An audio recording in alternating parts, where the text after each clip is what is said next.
Hi friends, welcome to రైతు market second YouTube channel. Friends, మీరు ఇప్పుడు చూస్తున్న వీడియోలో pure parrot big and long టైల్కి సంబంధించిన ఒక 2 పుంజులు, అలాగే అస్సీల్ రకానికి సంబంధించిన ఒక పుంజు, పెరు క్రాస్కి సంబంధించిన ఒక పెట్ట ఇన్ఫర్మేషన్ అయితే వచ్చింది వీడియోలో. అలాగే మీరు కూడా మన ఛానల్లో వీడియో అప్లోడ్ చేయాలి అనుకుంటే పంపించండి ఫ్రెండ్స్, వీడియో మొదట్లో చూసిన నెంబర్కి. అలాగే మీరు ఇప్పుడు ఒక పుంజునైతే చూడొచ్చు. Pure parrot big and long టైల్కి మంచి కాయిన్ హెడ్కి సంబంధించిన పుంజు ఫ్రెండ్స్. మంచి క్వాలిటీ పుంజు. 14 నెలల వయసు ఉంటుందంట. 14 మంత్స్ ఏజ్ ఉంటుంది. 3.5 కేజీల బరువు అయితే ఉంటుందంట. అలాగే పుంజు వచ్చి 24 అంగుళాలు అయితే ఉంటుంది అంటున్నారు. ధర వచ్చి అన్నగారు 5,000 రూపాయలుగా చెప్తున్నారు. కొద్దిపాటిగా తగ్గింపు కూడా ఉంటుందంట. వీటి తర్వాత మీరు ఒక బ్లాక్ కీరీ కలర్లో మంచి పుంజునైతే చూడొచ్చు. పటా పుంజు ఫ్రెండ్స్. ఇది మంచి లావు ముక్కు క్వాలిటీ అండ్ లాంగ్ టైల్కి సంబంధించినది. రాజ్ కుమార్ లైనేజ్కి సంబంధించిన పుంజు అంట. 6 to 7 మంత్స్ ఏజ్ ఉండవచ్చు. 6 నుంచి 7 నెలల వయసుకి సంబంధించినది. టైల్ అయితే కాస్త రాల్చిందంట, కల్లీల మీద ఉంది.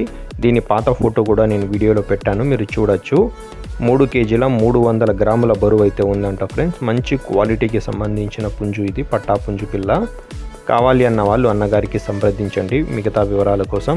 ఇది వచ్చి పాత ఫోటో ఫ్రెండ్స్. టైల్ అయితే ఇలా మంచి లాంగ్ టైల్ క్వాలిటీకి సంబంధించిన పుంజు పిల్ల ఇది. వీటి తర్వాత మీరు ఒక సీల్ రకానికి సంబంధించిన పుంజునైతే చూడొచ్చు. లాంగ్ టైల్ క్వాలిటీలో 19 మంత్స్ ఏజ్ ఉంటుందంట. 19 నెలల వయసు ఉంటుంది పుంజుకి. 4 కేజీల బరువు అయితే ఉంటుందంట. అలాగే 25 అంగుళాలు అయితే పుంజు ఉంటుంది అంటున్నారు అన్నగారు. ధర వచ్చి 4,400 రూపాయలుగా చెప్తున్నారు. కొద్దిపాటిగా తగ్గింపు కూడా ఉంటుంది. వీటి తర్వాత మీరు ఒక పెట్టనైతే చూడొచ్చు. ఇది వచ్చి పెరు క్రాస్కి సంబంధించిన పెట్ట అంట. మంచి క్వాలిటీ పెట్ట ఫ్రెండ్స్. కన్నె పెట్ట ఫస్ట్ టైం ఎగ్స్ పెట్టడానికి సిద్ధమవుతుందంట. 2.5 కేజీల బరువు అయితే ఉంటుందంట ఇది. ధర వచ్చి అన్నగారు 4,300 రూపాయలుగా చెప్తున్నారు. కొద్దిపాటిగా తగ్గింపు కూడా ఉంటుందంట ఫ్రెండ్స్. అలాగే వీటి అడ్రస్ వచ్చి ఇది కడప డిస్టిక్ నుంచి వచ్చింది. కడప జిల్లా బద్వేల్ టౌన్ అను ఫార్మ్స్ నుంచి అయితే వచ్చింది. రవాణా సౌకర్యం కూడా అవకాశం ఉన్నంత వరకు చేయగలరంట. చూడండి ఫ్రెండ్స్. Thank you.